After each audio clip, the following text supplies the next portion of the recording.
Welcome back, everybody, to Nuts and Bolts Sports. We are here on Monday, August 10th, talking about a crazy, crazy weekend in basketball. There is a whole lot to discuss. I'm Raj, that's Jordan. I got the right way that time on the point. I'm pretty proud of myself. But let's just go ahead and get right into it. And I think we need to start with basically what everybody is talking about, and that's Dame having sort of a bit of a roller coaster weekend, I guess you'd call it. Starting off on Saturday against the Clippers, has a solid game, but misses the two big free throws down the stretch. A pretty big loss for that Portland team. They lose 122 to 117, and then. That's one thing for Dame being an 89% career free throw shooter to miss two free throws that late in the game. That's just something in itself. But you follow that up with then Patrick Beverly and one of the Morris twins on the bench basically just going at him, laughing at him, doing the Dame time thing. It just completely, mocking him more or less. Then it transitions into the post-game interview, and Dame is like, these guys know what I can do. That's why they're jostling me. And then it goes to social media, and there's the back and forth with Paul George, and Patrick Beverly gets in there, and there's all this craziness. And it doesn't, it only gets more exciting from there because Dame then follows that up last night against the Sixers with the 51-point game, 7 assists, pulling out a big win for the Blazers. And it's just a testament to these silent assassins being the most dangerous of them all. They're like, I know what I can do. I'm going to do my talking on the court. And he goes and proves and shuts everybody up. It's just what Dame does time and time and again. And it's just incredible. I don't, for the life of me, understand why players like one of the Marcus Morris or like Beverly, like guys who are never ever going to be regarded as superstars, try to get in the head and try to mess with dudes like Dame. I mean, that was just unreal. And like he didn't have the best game against the Clippers, but at the same time, him just being out on the court is like a threat enough that he still affects the game, and by getting guys like CJ and Nurkic and those guys other easier looks. So like you have to always also factor that in. But yeah, just for him to go out, we obviously remember you and I were talking on Twitter. And I was like, "Oh my god, did you see what see what Paul George said?" And then Dame came right back at him. Mm-hmm. Imagine, fun fact, going in like 1995 and being like, "Hey, these dudes are going to be talking trash on Instagram, and we go nuts in a game, and they're going to be like, what's Instagram?" Yeah, right. But no, he came back with a vengeance, and that's what the great players do. That's what like the elite of the elite do in the NBA. Anytime guys like whether he was, even some of the historical greats, MJ, Kobe, LeBron, obviously, anytime they have down games and they hear a little chirping, they know how to kind of bring their game to the next level. And he obviously did that. And like you said, every win is crucial for Portland at this point, trying to get into that playing game. So I'm as a Laker fan, I'm nervous, man. If Portland gets in and we get a hot Dame, we do not have the guards to keep up with him and CJ. So Portland, even though they lost, they only split the weekend, they still seem to be peaking, at least with their star players at the right time, which is it's scary for the rest of the league. Yeah, I'm glad that you brought up the Patrick Beverly of it all. I've always had a mixed relationship with him as a player, just because he's going to go out there and he's going to get the job done. I think he's a very good player, and he knows what his skill set is. He's not too concerned about the offense. He knows he'll hit some 3-pointers here and there, but he's going to go out there. He's going to grit and grind. He's going to get the job done on the defensive end, and he knows that. But you make the incredible point of, why are you there? Of all people, I think I can't think of a person that you should go after less than Dame, or more than Dame, because he's just so lethal. He is literally an assassin. And it's been proven in his previous seasons where he didn't get the All-Star nods early on in his career when he thought he deserved them, and he just showed up. And I remember, I think it was his second or third season in the league, and he thought he should have gotten the All-Star nod. He didn't get it. And he came out afterwards with a stretch of multiple 30 to 40 point games in a row and just completely on fire. And it's just it's who he is. And then I think it's funny for him to go after Paul George, because Paul George wasn't really involved in the jostling on the sidelines and whatnot, but he sort of roped him in, and it got the ball rolling. And I think Dame kind of knew what he was doing, sort of playing into it a little bit. But he was I mean, at the end of the day, he knew what he was going to go and do on the court, and he got it done. And you make the other great point of him, picking up steam here again. this is the second or third time that he's picked up steam in this season and really, really caught fire. But going into the playoffs in this important stretch when they have to probably play a play-in game, there couldn't have been a better time for Dame to catch fire. I guess my biggest question to you, as being a Lakers fan, are you any concerned that Dame might drop Wilt's 100 and surpass that at the rate that he's going right now? Well, I think the 100 is safe, but like I kind of already alluded to, like it's we joke about it, but at the same time, the Lakers are coming off of a pretty rough stretch here in the bubble, and you have to take everything with a grain of salt. They're maybe not playing guys full minutes. Some guys have already sat, and the narrative with LeBron every year is like his team's always kind of like coasting into the playoffs, and then playoff LeBron comes out and we do the whole thing over and over again. So there's that part to it, but at the same time, this is not, he's not playing like the 35 and 47 Detroit Pistons in the first round anymore in the East. Like, you're getting a very, very good Portland team or Memphis or whoever comes out of that playing game. You're going to get a team that's going to have a lot of momentum. And, you're the Lakers, you're LeBron, AD, you have a target on your back. So it definitely worries me. And I know we kind of talked about it last week. I mean, I think my pick was Portland at the time, and I still stand by that because they're right there. Memphis is reeling without Jaren Jackson, and Dame and CJ are playing some of their best ball. So that's the league should be ready for Portland. Yeah, there's a lot to look forward to in that 8 seed race because of how drastic is going to impact the first round of the playoffs for the Lakers, who are still, I think, quote unquote, your favorites, although they might have lost some momentum here in the late stretch of the bubble. But let's sort of use that as a transition to our second topic, and that's going to be the teams that have been eliminated that have made that Western Conference race at the bottom a lot more tight. The Pelicans being knocked out and the Kings being knocked out in the Western Conference. The Wizards, not surprisingly, being eliminated in the Eastern Conference. Thanks for playing. Yeah, right. Honestly, me being a DC area guy, no problems with that. I have no problems with that. I didn't expect this team to really get in there in any way whatsoever. But JJ Redick's streak coming to an end, and the Kings having a solid season. I think, especially after last season, I think the expectations are kind of up here for them because they did end last season so strong. I think they finished 500, if I'm not mistaken.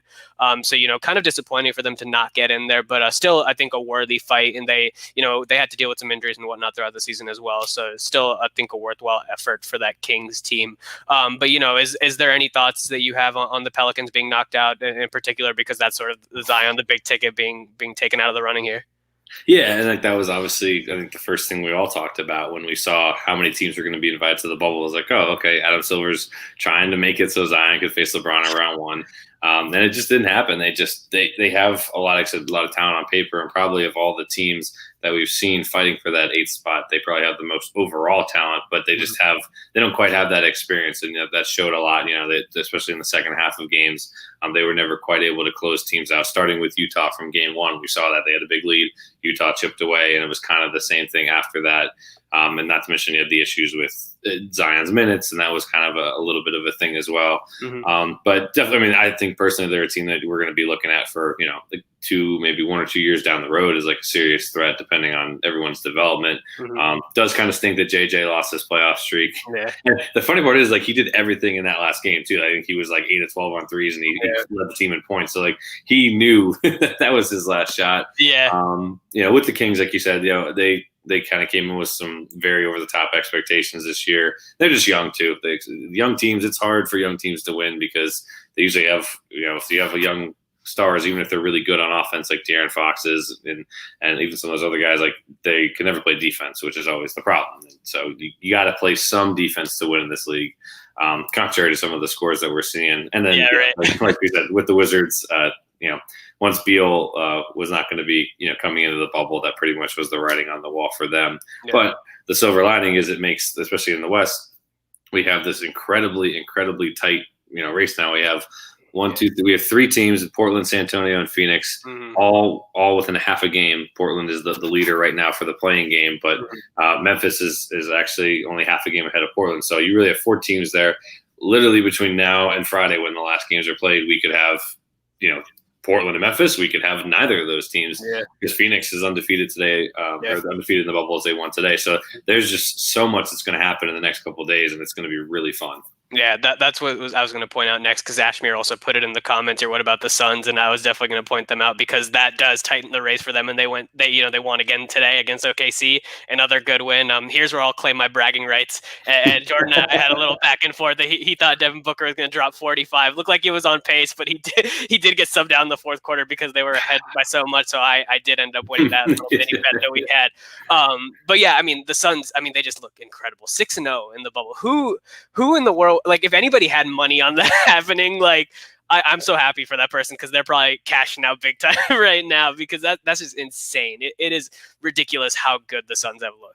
Yeah, and again, I mean, we joke about it, but at the same time, like, I also thought, it's in all seriousness, that they would lose like the first two games, and then Booker and Ayton would sit, and they'd be kind of like, the kind of like the Wizards, like they'd be done, over with, and we wouldn't be really thinking about it the rest of the time. So you got to give them credit. They've come out and they've beaten the bad teams they played, and they've beaten the good teams that they've played.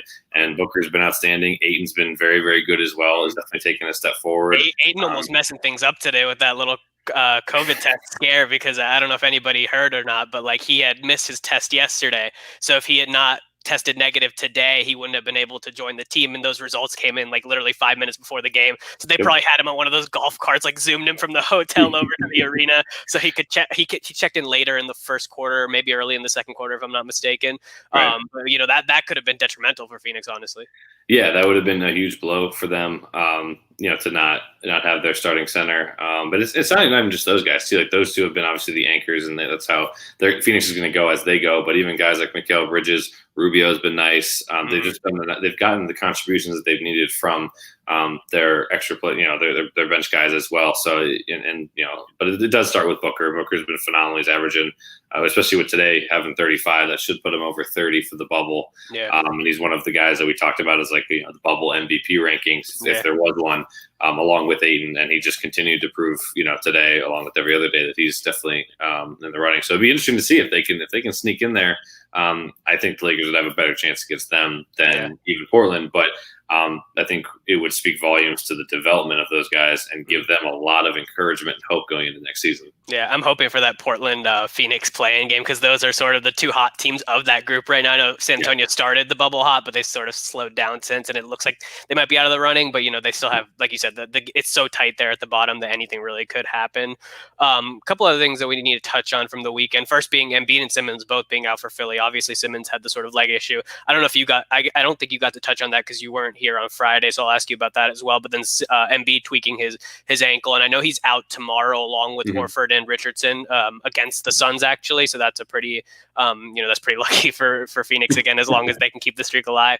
But Ben Simmons, I believe I read today from Mark Stein that he's gonna be reevaluated in 2 weeks. I think he's having mini surgery or something going on with his leg right now. Today, some sort of procedure was done on it, and he's going to be reevaluated in 2 weeks. So that will be into the first round of the playoffs once he does even have a chance of being checked into any sort of game. But we've talked about concerns with Philly as is. So is there any sort of growing concerns now that both these guys are going to be out? Any concern for Brett Brown's job? Oh, well, yeah, if you're ranking coaches on the hot seat, Brett Brown's probably at or near, pretty much at the top at this point. The Simmons thing's tough because, like, I view him as their best player all around just because of his defense and passing. Like, even though I give him a lot of crap for not having a jumper, he does so many other things very well that I think that he makes up for it. And he's always there. Like, usually it's Embiid, the one that has all the injury issues. And Embiid's thing was fluky too. He just caught his leg and ankle on the back of on the stanchion. Yeah, exactly. So, and the Simmons thing is just tough because even if he does get reevaluated in 2 weeks and it's the best news possible that they're like, hey, you're good to go. He's still got to get back down to the bubble because he's in Philly now. Got to do all the testing and then try to get back into the rhythm. You spend all this time trying to get into rhythm for the bubble. Now you're taken out of it after just a short time. And you're going to try and play catch up in the middle of a series. If it is the second round, you're looking at, if it's first round, you're looking at Boston, tough matchup. And if it's the second round, you're looking at most likely Toronto, the team that they went to 7 games with last year. So he's not going to get like any warm up games against any easy team. He's got to jump right into the fire. So I'm not going to say Philly's quote unquote done, but they're about as close as can be just because of the injuries. Yeah, I'm seeing in the comments a few people saying possibly blow it up in Philly. Do you think it's too soon to say that before this postseason's said and done, or do you think it might be a good direction for them to start looking into? No, and all my Philly friends know this and argue with me all the time. But I've been advocating for a trade for the last year and a half. At first, I'll be honest, I said trade Simmons. He doesn't have an outside shot. Trade him to Cleveland. Yeah. But over this last year with Simmons' improvement on defense, I think he's the more valuable player long term. Especially, take this injury, away, and I think overall he's much more healthy and on the court than Embiid. Embiid, it's like every year. It's always we're missing 20 to 30 games with various knee and back injuries, which is the thing you don't want to see in a center. Yeah. He never seems to be fully in shape, and he doesn't really have much of an outside jumper either. So the two just don't fit, and it stinks because I think it's one of those things we'll look back in 10 years as like what could have been. If the two could have, they could have really given the East some problems. But I would get rid of Embiid for the best offer that they can get, and they can get a lot for us. I don't think it's an issue of like value. I think even with his injuries and whatever, if he has a good postseason now, his value is going to be very high, and they should just look to add, a decent, an okay starting center, and then really just add like another guard. Like I always advocated for like the Portland will do it now, but like a CJ McCollum trade like a year and a half ago probably would have made more sense. Yeah. Just some extra shooting. Like Simmons is ideal thing. They need to surround Simmons if they're going to really invest in him, like the Bucks surround Giannis. Like a bunch of shooters at every position, good length and defense. And if you do that, I think Philly can get right back into it without having any kind of like rebuilding type situation. But the question is, will they just fire Brett Brown? Will they make a significant move? There's a lot invested, and Elton Brand has a lot of decisions to make this summer or fall like this. Yeah, it'll be really interesting to see. I think I agree with you 100% that they have a lot of work to do this offseason, and I do expect that team to most likely, just because the regular season didn't really indicate that team was going to make any run at the finals, being the 6th seed in the East right now, and who knows where they'll sort of finish in those rankings. Probably at 6. I guess we'll have to wait and see. But yeah, I don't really expect that group to stay together. I don't expect that group to want to stay together. I don't expect Philly's management to want that group to stick together. So I'm expecting a pretty big reshift in the Sixers organization and on the court this offseason. A few other things from the weekend, because this was a crazy weekend. Let's talk a little bit about Luka. 36 points, 19 assists, 14 rebounds. Crazy big win over Milwaukee Bucks. Milwaukee playing all their main players, main guys playing regular minutes. Giannis played like 30, 33, 34 minutes, something like that. Chris Middleton played like 36 minutes. Everybody's playing their standard minutes. Everybody was out there fighting hard, and Luka was just like, nope, not today. This is not going to be your day. I think that game went to overtime, if I'm not mistaken. Yep. Yeah, I think it was either overtime or double overtime. But yeah, I mean, Luka was not that Giannis, to take away from Giannis, I think he still had a very good game as well. But Luka was just obviously heads and tails the best guy on the court. And 19 assists, and I think it was one of the NBA guys on Twitter, because obviously those guys see each other and what they're doing, and they always kind of throw each other shout outs. And somebody, I think it might have been like TJ Warren or somebody like him, and they were like, 19 assists and only 2 turnovers. Like, which I think is equally as impressive. To be handling the ball as much as he does, and to be able to, he obviously had the flashy, between the legs. Like that's the one everyone was talking about. But it's a shame. The first thing I thought of was like, it's a shame that the MVP race doesn't have a little bit more Luka if he didn't miss some of that time with injuries throughout the year. Because that would have been like a statement, he could potentially vaulted Giannis if he was a little bit closer in the discussion. Yeah. But I think one thing it sets the table for is right now, like you're looking at potentially a Clippers Mavericks first round matchup, which would be, I think, loads of fun. A lot of good offense, a lot of good, you have 3 of the best 15 players in the league, and then Porzingis can light it up too. And it'd be interesting to see if Luka can kind of carry over. And Porzingis is going to get you what he's going to get you, 22 and 8 a game maybe. Yeah. But they really need Luka to just be that almost every night if they want to have a shot against some of these top tier West teams. So it'll be interesting to see if he can continue to do that these last couple of games in the bubble and then into the playoffs. The man is 21 years old, just turned 21 a few months ago. And it's just like, I'm glad you brought up the turnovers actually, because that's a pretty good point. Because Luka has not always been, he often does have a lot of turnovers. Being a young point guard, like you said, being a guy that handles the ball and does a lot, every play almost the Dallas runs when he's on the court flows through him, whether he's dishing it or just shooting up crazy shots and nailing them. It's kind of ridiculous. But yeah, everything does kind of run through him. And for him to have a game like this, like you said, a sort of statement game where he has 19 assists and 2 turnovers, that that is unheard of for somebody at his age that handles the ball as much as he does to have that good of a showing. We very rarely see that. Like even guys nowadays that are sort of top tier point guards, they would, in that kind of situation, you could still end up seeing like 5 turnovers on their stat sheet. LeBron, we see him have so many games where he has that many turnovers on his stat sheet, and it's just like, I mean, I just wanted to give that game a shout out because it's just it's crazy. And when I think of it too, like whenever I see stat lines like that, whether they come in the regular season or playoffs, I always compare it to like guys like Chris Paul, because I think Chris Paul is pretty much your baseline for super efficient passing point guards. Like his career assist to turnover ratio is almost like 4-1, 5-1. Like it's ridiculous how good it is. And that's who these young guys should be looking up to, because that's who they saw growing up. So it's nice to see, some nights like that, because the numbers themselves are nice. You see the 19, you see 36, and like, wow, it's amazing. But you always have to look at some of those other stats to see were they efficient passing the ball, and not just giving up as many as they were giving out. So yeah, just an incredible game, and I think he's out tonight.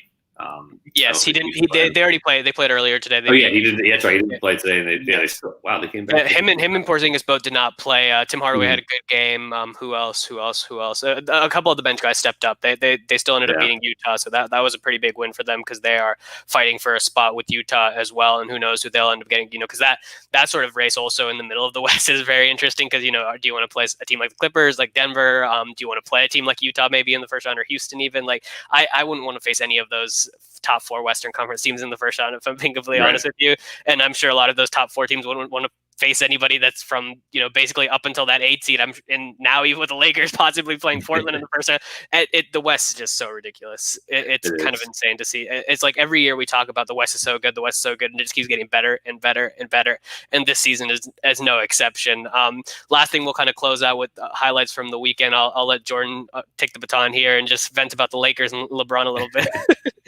Let's like kind of we talked about earlier. They just seem to be in a little bit of a lull, but like I said, and this watching LeBron all those years in Cleveland and then in Miami, it's kind of the same story. They kind of tend to slow down and coast towards the end of the year. This situation I think is a little bit different because of the injuries that they had with Rondo, with Avery Bradley, opting out. Like they're definitely more shorthanded than I think they'd want to be, obviously, and they're trying to find that right mix of playing Caruso, playing Deion Waiters-Smith, like getting those guys involved in the offense. It's definitely been an uphill battle so far. However, you have to think that playoff LeBron is going to come around, but I think we're also nearing that point in his career where it's like, how many more times can he realistically turn up to that next level in the playoffs? There comes a point where it doesn't work. But we'll see. And it's going to come down, I think, honestly, more so than LeBron, it comes down to Anthony Davis, because there's going to be a night where LeBron has to go up against, if they face the Clippers or whoever, or even like the Rockets, like if he has to deal with like PJ Tucker and these other like Covington and those guys who are good defenders as well, they're not going to stop him, but they're going to make him work for everything. And they're going to clog passing lanes. It's like, can Anthony Davis take advantage of the mismatch that he's going to have? So if it's against Houston, he's got the height. If it's against the Clippers, like he's bigger than Harrell and those guys and faster than Zubac. Like, can he really, and I'm not talking just like, oh, he'll score 2 or 3 more points. Like he needs to have some of those like 30, 35 point, 14 rebound nights, like really just take over and stuff that he's done. It's not the stuff that he's not incapable of doing. We've seen him do it in New Orleans. We've seen him do it in LA this year. So that's going to be probably the biggest thing, along with them hitting outside shots. But that's going to be an up and down. That's a lost cause at this point. They're not a good shooting team. The only thing I really have to add to that, specifically about LeBron, is that having watched him so closely in his time in Cleveland, I would tend to agree with people when they do say, like, is there any concern? Is there any concern?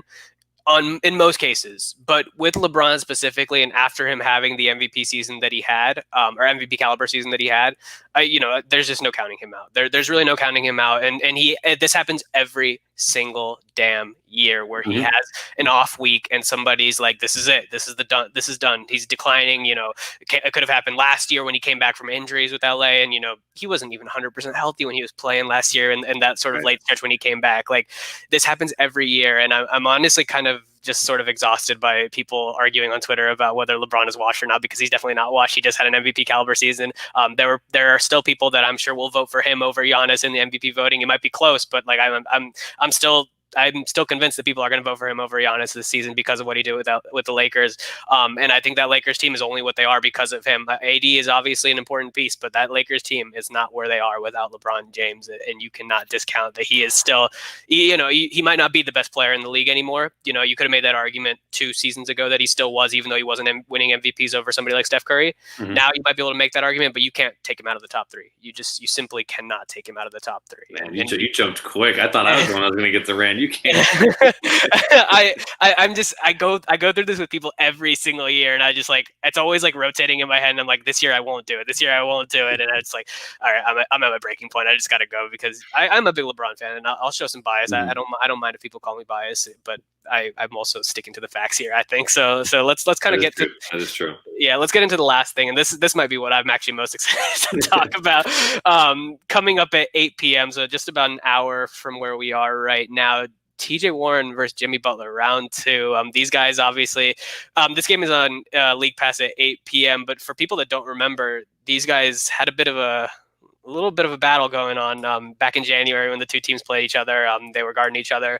I think TJ Warren grabbed Jimmy Butler's arm at one point. The next possession, right. Jimmy Butler nailed his elbow into TJ Warren's stomach. They jawed at each other. I think TJ Warren was the only one who got thrown out, but both got fined. Jimmy had the kiss goodbye. The kiss goodbye. Yeah, that's a very important part of this. And we've been waiting for this matchup. It was supposed to hit right before the season suspended. I think March 20th was the original matchup, and now we've been put on 7-month hiatus from when we last saw these two guys go up against each other. But it's finally here. And what makes it even more interesting is now TJ Warren is sort of right beside Devin Booker as the MVP of the bubble, having dropped. Well, he's averaging 35 points in the bubble. Just kind of insane. Jimmy Butler's returning to the court tonight, most likely. That's what we're hearing right now, as long as nothing changes in the next hour. That does seem to be the case, but he's missed 3 games straight.